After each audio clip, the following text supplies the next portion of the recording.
Welcome back to the podcast where we ask the question, what makes you happy? Our guest today teaches people to reprogram their subconscious patterns of their past that keep them stuck in their lack of self-worth, poor health, or limiting life success. We have with us today Lisa Marree from the Sunshine Coast up in sunny Australia, also where we're from here.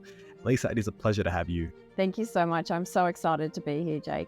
I'm excited to have a conversation with another Australian, but also just talk about all things that make you happy. Lisa, would you mind sharing that with us? What does make you happy? For me, I think it would be what's the meaning of life? Mm-hmm.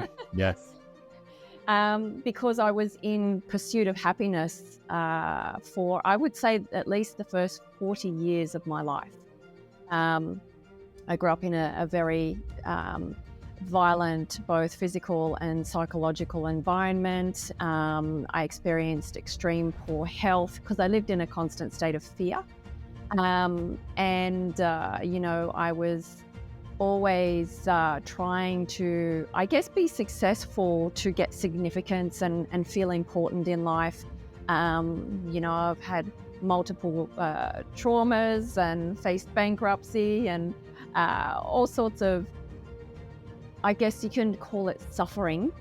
But during that whole time, I had this inner voice that always said, Lisa, just keep going, I was on a pursuit of happiness and inner peace. That inner peace was really, really important. I think it was more the to feel safe and to feel loved. And it's interesting that we often search in all of the external environments to try and find what we really have inside of us. And I think there is a huge contrast between success versus fulfillment, because I was very success driven and achieved a lot of things and have been very successful, but I was never fulfilled. And so some of the things that I've always been in pursuit of for that pursuit of happiness was to be fun and spontaneous. I was sort of always the black sheep and always thought outside of the box because I didn't really want to conform to what I believe were the strict rules that we had to live by, because I was powerless as a child. So I wanted to just be me, regain my power. And I learned to not take life so serious because, when you have had a lot of suffering,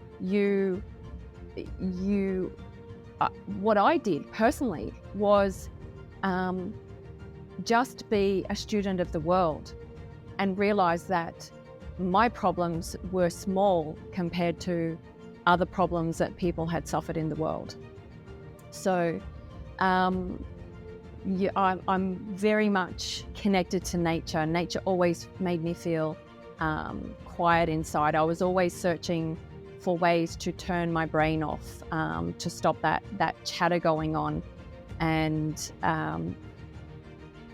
it's just so vast. Like I said, it's a loaded question, Jake. Yeah, I understand that it's a loaded question, but you answered it still beautifully in your own way.